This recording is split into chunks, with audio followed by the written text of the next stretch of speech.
আমরা মিশ্রণের প্রকৃতির ম্যাথ যদি বের করতে যাই তাহলে তুমি দেখবা কি কি দেওয়া আছে, তো তুমি বুঝবা যে একটা এসির একটা ক্ষার থাকবে, স্বাভাবিক কথা।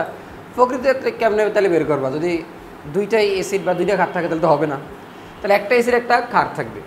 আসো, প্রথম কথা, এই অ্যাসিডের মূল সংখ্যা এই ক্ষারের মূল সংখ্যা কী করতে হবে? বের করতে হবে।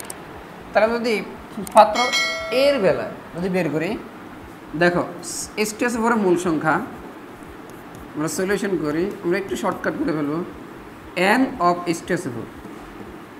H2SO4 এর মূল সংখ্যা যদি তুমি লাগলে একটু বাংলা লিখতে পারো, H2SO4 এর মূল সংখ্যা তোমার ইচ্ছা হলে। আমরা জানি কি মূল সংখ্যা N equal to S into কি ভি, তবে আয়তনটা থাকতে হবে লিটারে, তাহলে আমরা মোলে যাবে, আমাদের মোলে যাবে, ঠিক আছে? আনলে মিলি মোল হবে, আনলে কি হবে? মিলিমোল। তাহলে আমাদের এখানে কিন্তু ভি কত? 20 মিলিলিটার, এস কত? 0.1। আর আমাদের যদি লিটার নিতে হবে তাহলে আমরা কত ভাগ দিলাম? 1000 দিয়ে ভাগ দিলাম, বুঝছো কিনা? তাহলে আমার এখানে একটা মূল সংখ্যার মান বের হইল, ক্যালকুলেশন করে বলো আমার এখানে কত, ঠিক আছে?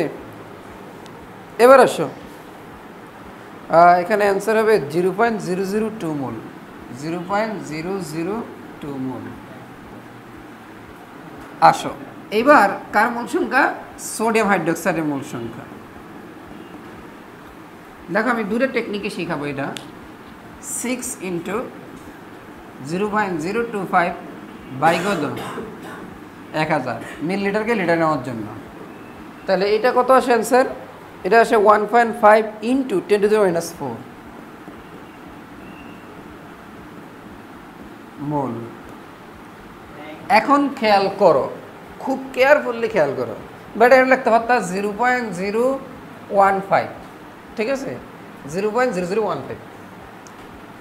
আসো এখন যদি এইটা আর এইটা এক মোল হইতো, এইটা কিন্তু আমরা দেখতে পাই যদি বিক্রিয়া করি, এটার সাথে যদি বিক্রিয়া করি, খেয়াল করো, মনোযোগ দেওয়ার চেষ্টা করো সবাই। দেখো এই যে H2SO4 আর সোডিয়াম হাইড্রোক্সাইড এর সাথে বিক্রিয়া করি, তাহলে আমরা জানি এই সালফেটের সাথে সোডিয়াম যাবে, এটা প্লাস এটা মাইনাস, এটা প্লাস এটা মাইনাস, তাহলে মাইনাস আর প্লাস একসাথে যাবে, তাহলে কি হবে? Sodium sulphate. সালফেট যদি 2 যাবে সোডিয়ামের কাছে, প্লাস এই এইচ আর ওইচ মিললা কী হবে? পানি হবে। আমরা দেখি সোডিয়াম এখানে কয়টা? 2টা, এখানে সোডিয়াম কয়টা? 1টা, তাহলে এখানে কি দেওয়া লাগবে? 2 দেওয়া লাগবে। আর সবগুলা মিলে গেছে। হাইড্রোজেন এখানে কয়টা? 2টা, আর এখানে 2 দিলে অক্সিজেন মিলে গেছে, এলো সমতা। এখানে এই সমতাটা করতে হবে। তাহলে এখানে দেখলাম 1 মোল H2SO4 এর লগে সোডিয়াম হাইড্রোক্সাইড বিক্রিয়া করে কত মোল? 2 মোল। কত মোল বিক্রিয়া করে? 2 মোল। তাহলে আমরা কি লিখতে পারি? দেখো আমরা এইখানে একটা লাইন বাড়াবো, একটু খেয়াল করার চেষ্টা করো। আমরা এই লাইনটা এখন লিখব, খুব মনোযোগ দাও, যে 2 মোল সোডিয়াম হাইড্রোক্সাইড বিক্রিয়া করে, আরেকটা শর্টকাট শিখাবো, বিক্রিয়া করে 1 মোল H2SO4 এর সাথে, SO4 এর সাথে। আমরা এটাকে চেক করতেছি, তাহলে আমার এখানে সোডিয়াম হাইড্রোক্সাইড কত মোল আছে? 1.5 ইন্টু 10⁻⁴ মোল সোডিয়াম হাইড্রোক্সাইড বিক্রিয়া করে কত মোলের সাথে? আমাদের এটা কই যাবে? গুণে যাবে। 1 ইন্টু 1.5 10⁻⁴ ভাগ কত? 2 মোল H2SO4 এর সাথে। তাহলে এই সোডিয়াম হাইড্রোক্সাইড কে প্রশমিত করতে হলে H2SO4 লাগে কতটুকু? আমরা যদি ক্যালকুলেশন করি অ্যান্সারটা আসে কত? 7.5 ইন্টু 10⁻⁵ মোল H2SO4 এর সাথে। খুব কেয়ারফুলি তাকাও, হ্যাঁ? আমরা যে কোনো একটাতে চেক করতে পারতাম, আমরা কিন্তু আগে H2SO4 চেক করতে পারতাম, ঠিক আছে? তাহলে দেখো আমরা এই বিক্রিয়া হতে দেখলাম যে 2 মোল সোডিয়াম হাইড্রোক্সাইড বিক্রিয়া করে 1 মোল H2SO4 এর সাথে। তাহলে H2SO4 এই যে এই সোডিয়াম হাইড্রোক্সাইড এইটুকুর জন্য H2SO4 লাগে এইটুকু। খুব কেয়ারফুলি তাকাও, হ্যাঁ দেখো আমাদের সোডিয়াম হাইড্রোক্সাইড এত মোলের জন্য H2SO4 লাগে এইটুকু, কিন্তু আমার বিক্রিয় স্থলে আছে কতটুকু 0.002, তার মানে এইটা কিন্তু 7.5 - 5 মানে কি এটার থেকে অনেক কি ছোট কম। দেখো আমার সোডিয়াম হাইড্রোক্সাইড এইটুকুর জন্য H2SO লাগে এইটুকু, বাট আছে কি বেশি, তাহলে H2SO কি আছে বেশি আছে, তাহলে H2SO বেশি আছে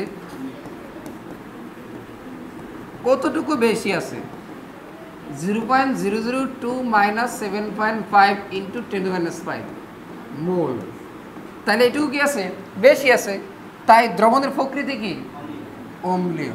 ঠিক আছে, তাই দ্রবণের মিশ্রণের প্রকৃতি কি অম্লীয়, তাহলে সুতরাং মিশ্রণের প্রকৃতি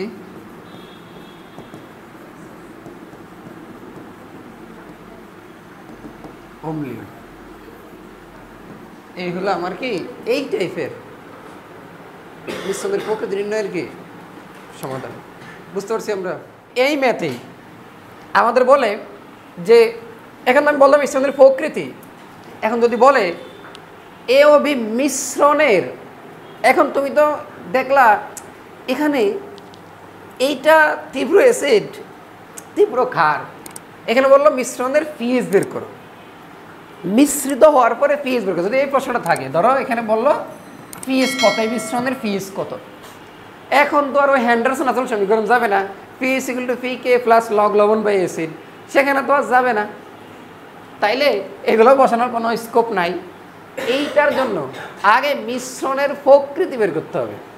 আমরা কিন্তু এই পর্যন্ত মিশ্রণের প্রকৃতি বের করে ফেলছি। আচ্ছা, মিশ্রণের প্রকৃতির এই একটা পয়েন্টে আইসা আমি তোমাদেরকে যেটা বের করাইছি সেটা কি দেখো, আমি বলছিলাম 2 মোল সোডিয়াম হাইড্রোক্সাইড বিক্রিয়া করলে 1 মোল H2SO এর সাথে, আমি সোডিয়াম হাইড্রোক্সাইড চেক করতেছি, তাহলে 1.5 × 10⁻⁴ মোল, এই যে এত মোল বিক্রিয়া করে আমার এত মোল H2SO এর সাথে। তো আমি দেখলাম যে আমার H2SO কিন্তু লাগে এইটুকু, মানে এইটুকুকে প্রশমিত করতে, এইটুকু সোডিয়াম হাইড্রোক্সাইডকে প্রশমিত করতে আমার H2SO লাগে এইটুকু, কিন্তু আছে কি বেশি, তাহলে কতটুকু বেশি আছে, কতটুকু বেশি আছে, আমরা এই পদ্ধতিতে না যাই, কতটুকু বেশি আছে হ্যাঁ বের করি। এটা কত আসছে বলো তো, বলো, হ্যাঁ বের করো।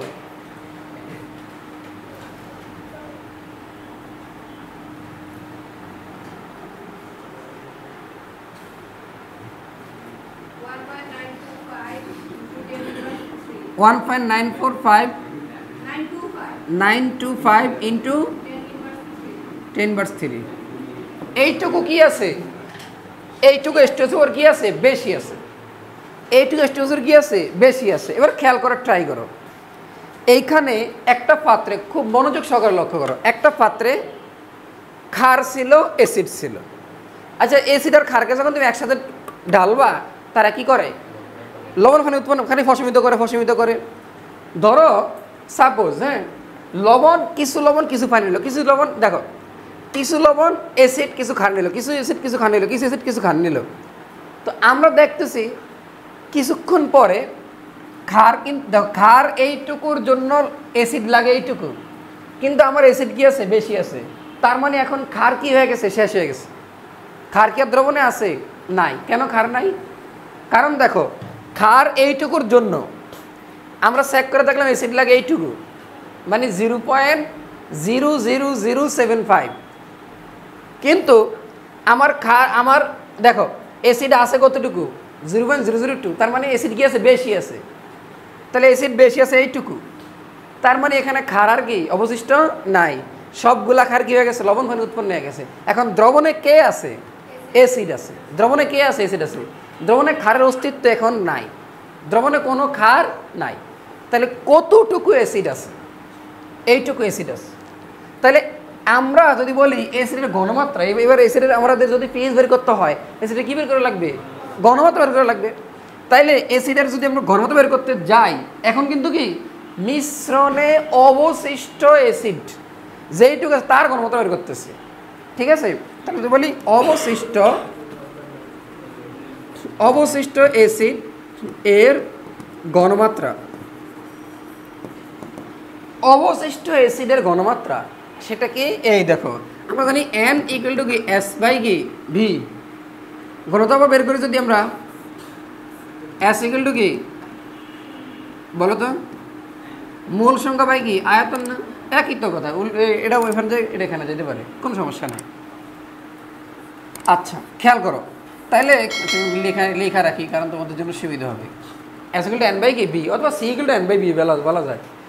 তাহলে দেখো আমার এখানে উপরে থাকবে কি মূল সংখ্যা, মূল সংখ্যা কত 1.92 ইন্টু 10⁻³ আয়তন। এখানে একটা স্টুডেন্টরা ভুল করে, ভুলটা কী করে জানো, বলে আয়তন কোথায় আছে। আচ্ছা তুমি বলো তো, এই দ্রবণে কিছু অ্যাসিড কিছু ক্ষারকে প্রশমিত করছে। এখন এই পাত্রে এই দ্রবণ সব তো এই পাত্রেই আছে, তার মানে টোটাল আয়তনের ভিতরে সে আছে।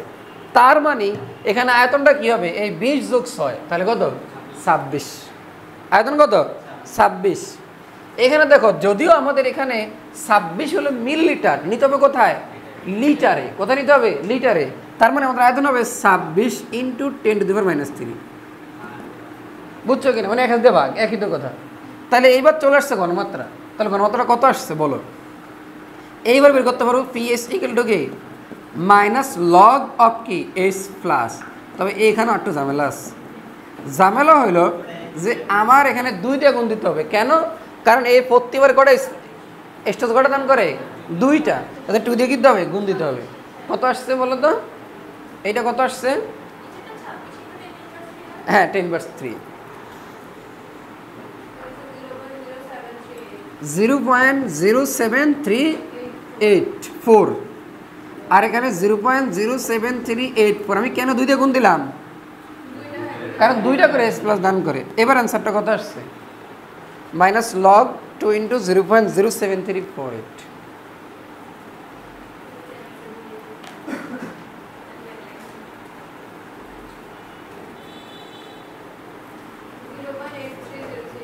(0.8306) 8306 এটাই হলো আমার কি পিএস অ্যান্সার।